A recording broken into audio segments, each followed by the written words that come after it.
Hello friends, mathematical education के channel पे आप सभी का बहुत बहुत स्वागत है। इस वीडियो में हम लोग कॉची सीक्वेंस से रिलेटेड एक थ्योरम करेंगे। लास्ट वीडियो में हम लोग ने कॉची सीक्वेंस की डेफिनेशन लिखी थी और उसको ही समझने में पूरा टाइम लगाया था ना, तो वहाँ कोई एग्जांपल दिया था और प्रॉपर्टीज भी थोड़ी थोड़ी डिस्कस की थी, है ना। अभी हम लोग जब थ्योरम में करेंगे तो उनको डीपली डिस्कस कर लेंगे। तो हालांकि आज हमारी पहली थ्योरम है every Cauchy sequence is also bounded, है ना। और ये थ्योरम का पूरा स्टेटमेंट बनता है every Cauchy sequence is also bounded but converse need not to be true। इनके कहने का मतलब है कि अगर आपके पास कोई भी सीक्वेंस कॉची है तो वो बाउंडेड भी जरूर होगी। आपसे किसी ने कह दिया कि ये सीक्वेंस कॉची सीक्वेंस है तो वो बाउंडेड भी जरूर होगी। But converse need not to be true का मतलब होता है कि ऐसा जरूरी नहीं है कि इस स्टेटमेंट का कन्वर्स ट्रू ही हो, मतलब सारी बाउंडेड सीक्वेंसेस कॉची सीक्वेंस हो, ये बात जरूरी नहीं है। कोई बाउंडेड सीक्वेंस कॉची हो भी सकती है और कोई बाउंडेड कॉची सीक्वेंस कोई बाउंडेड सीक्वेंस कॉची सीक्वेंस हो भी सकती है और कोई बाउंडेड सीक्वेंस कॉची सीक्वेंस नहीं भी हो सकती है। तो फिलहाल आज हम अपनी इस थ्योरम के प्रूफ की ओर बढ़ेंगे और वो जो बात का स्टेटमेंट है उसके लिए सिर्फ एक एग्जाम्पल देना है, वो भी हम लोग दे देंगे। देखिए, जैसे हम लोग का स्टेटमेंट दिया है every Cauchy sequence is also bounded, तो सबसे पहले हमारे पास एक कॉची सीक्वेंस हो, हम उसको बाउंडेड दिखा दें। तो सबसे पहले सपोज कर लेते हैं लेट एक्स एन बी आ कॉची सीक्वेंस, कि एक्स एन हमारी एक कॉची सीक्वेंस है। हाँ, कॉची सीक्वेंस होने का क्या सेंस होता है, तो हम लोग ने बात की थी कि अगर ऐसे इन जनरल टर्म हम कहते हैं कि उस सीक्वेंस के टर्म्स रेगुलरली क्लोज आने चाहिए। मतलब अगर पहले दूसरे की कुछ डिस्टेंस है तो दूसरा और तीसरा और क्लोज आने चाहिए। इस तरीके से रेगुलरली टर्म्स क्लोज आते हैं। तो क्लोज आने से क्या होता है, तो उसके लिए हम लोग ने जो डेफिनेशन पढ़ी थी उसको आइए देखते हैं। Let x n then there exist n0 in n for which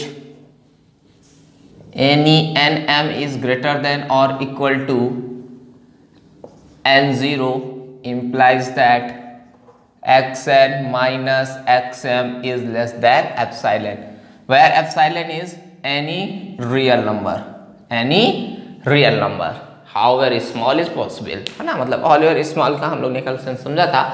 ये डेफिनेशन कहती है कि देखिए n0 हमारे सीक्वेंस के टर्म रेगुलरली क्लोज आ रहे हैं। और कैसे क्लोज आते हैं कि अगर हम एक n0 अपनी सीक्वेंस पूरी ऐसे लगी है x1 x2 x3 x4, हमने कोई भी एक टर्म बीच में ऐसे चूज किया कि ये हमारा n0 है, तो उस n0 से आप आगे बढ़िए, तो उसके आगे बढ़ने पर अगर आप कोई भी दो टर्म लेते हो, यानी एक ये ले लिया एक ये ले लिया, या एक ये ले लिया एक ये ले लिया, एक ये ले लिया एक ये ले लिया, मतलब उसके आगे के कोई भी दो टर्म लेते हो तो उन टर्म्स के बीच का जो गैप होगा, डिस्टेंस होगी, वो एप्सिलॉन से छोटी होगी। जहां पर एप्सिलॉन कोई रियल नंबर होता है, मतलब कोई पॉजिटिव रियल नंबर, छोटा सा छोटा भी हो सकता है, मतलब वहां पर ऐसा भी n0 होगा जिसके लिए लगभग दो टर्म्स की डिस्टेंस उस n0 से आगे बढ़ने पर लगभग खत्म ही हो जाती है। यही हम लोग टर्म यूज किया करेंगे किसी सीक्वेंस को कॉची दिखाने के लिए, और कॉची से कन्वर्जेंट हो जाती है। इसीलिए ये मेथड इजी पड़ता है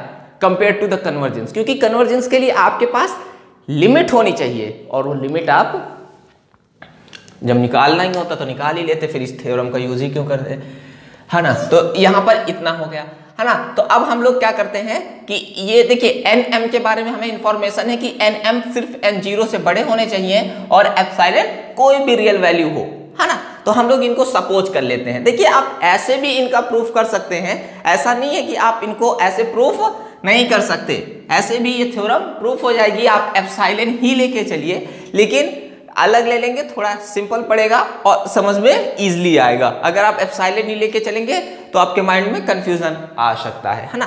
तो हम क्या करते हैं कि कंसीडर कर लेते हैं कि m is equals to n0 plus 1। n0 plus 1 मतलब m जो है हमको n0 से बड़ा चाहिए था, तो यहां पर n0 है तो हमने n0 प्लस 1 ले लिया एज अ m। एंड दूसरी चीज सपोज कर ली कि एप्सिलॉन इज इक्वल्स टू 1। हमने एप्सिलॉन की भी बात की थी कि आप n0 जहां सपोज करोगे वहां से एप्सिलॉन डिपेंड करेगा। n0 जितना इधर सपोज करोगे उतना एप्सिलॉन छोटा होता चला जाएगा, है ना। तो हमने एक ऐसा n0 सपोज किया है जिसके आगे बढ़ने पर दो टर्म्स के बीच की डिस्टेंस 1 से छोटी रहती है। अब सिंपल सा अगला काम क्या करेंगे, ये सारी वैल्यूज वहां पुट कर देंगे, तो ये क्या बन जाएगा, xn minus xn0 + 1 is less than n, where n is greater than or equal to n0। अब n0 + 1 की कोई बात करने की जरूरत नहीं है क्योंकि वो तो हमें दिख ही रहा है कि n0 से बड़ा है ना। अभी अच्छा देखिए एप्सिलॉन नहीं, ये 1 हो चुका है। एक प्रॉपर्टी होती है इनइक्वालिटीज की कि modulus of a minus b always greater than और equal to modulus of a minus modulus of b, है ना। ये प्रॉपर्टी होती है कि कोई भी दो वैल्यूज का आप माइनस करके अगर उनमें मॉडुलस लगाए रियल नंबर में, तो वो अगर दोनों का अलग अलग आप मॉडुलस लेते तो उससे हमेशा बड़ा होता है। तो मतलब ये जो वैल्यू होगी ये xn माइनस xn0 + 1 से बड़ी होगी, है ना। सॉरी, ये जो वैल्यू होगी, हाँ सही है, ये वैल्यू जो हैगी इससे बड़ी होगी, है ना। ये खुद 1 से छोटे हैं, तो इनसे बड़े वाले जब 1 से छोटे हैं तो ये खुद भी 1 से क्या होंगे, छोटे होंगे। ये खुद भी क्या होंगे, 1 से छोटे होंगे, है ना। For all n is greater than और इक्वल टू n0, है ना। अब इसका क्या मतलब हुआ कि modulus of xn is equal to 1 plus modulus of xn0, और ये जो पूरी वैल्यू हो गई, इसको हमने सपोज कर लिया कि ये क्या है, लेमडा। तो आप इधर लिख लीजिएगा n इज ग्रेटर देन और इक्वल टू n0।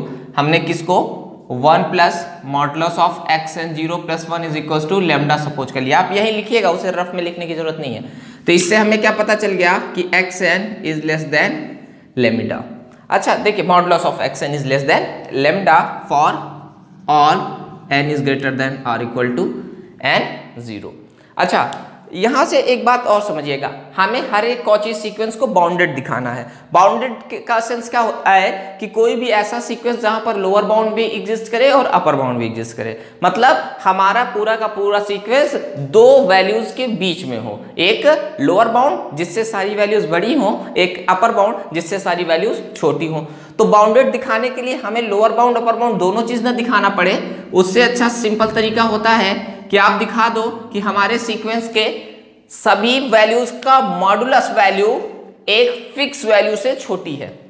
तो इससे क्या होता है, इससे अपर बाउंड भी प्रूफ हो जाता है और लोअर बाउंड भी, क्योंकि अपर बाउंड में तो हम खुद देख रहे हैं कि अगर xn का मॉडुलस m से छोटा है तो मतलब सारे xm n से छोटे ही होंगे। और मॉडुलस बड़े होने से एक चीज ये भी प्रूफ हो जाती है कि अगर xn के मॉडुलस सबसे बड़े हैं, हरी बात समझे ना, तो xn में सबसे छोटा टर्म कितना हो सकता है, तो वो सबसे छोटा टर्म हो सकता है माइनस का m। माइनस m से छोटा वहां पर टर्म नहीं हो सकता, क्योंकि अगर हम मान लेते हैं -1 की वैल्यू मतलब m की वैल्यू 2 है, तो -m बनेगा -2। तो अब xm में -2 से भी छोटा अगर कोई टर्म रहा होगा, अगर -3 मान लेते हैं तो उसका मॉडुलस क्या बन जाता, 3, और m तो 2 था, तो ये वाली इनइक्वालिटी रॉन्ग प्रूफ हो जाती। तो इसलिए हमें सिर्फ एक ही काम करना पड़ता है। अब नेक्स्ट टाइम हम क्या करेंगे, हम सपोज करेंगे, we suppose capital M equal to maximum of modulus of x1 modulus of x2 modulus of x3 modulus of xn0 -1 and lambda. मतलब हमारे पास एक सेट है जिसमें इस सीक्वेंस का जो पहला टर्म, दूसरा टर्म, तीसरा टर्म या n0 -1 टर्म तक में जो भी वैल्यू और या तो लेमडा, इन सारे की सारी n0 जो वैल्यूज हैं, इनमें से जो सबसे मैक्सिमम वैल्यू होगी वो वैल्यू होगी m की, है ना। तो इससे हमें क्या पता चल गया,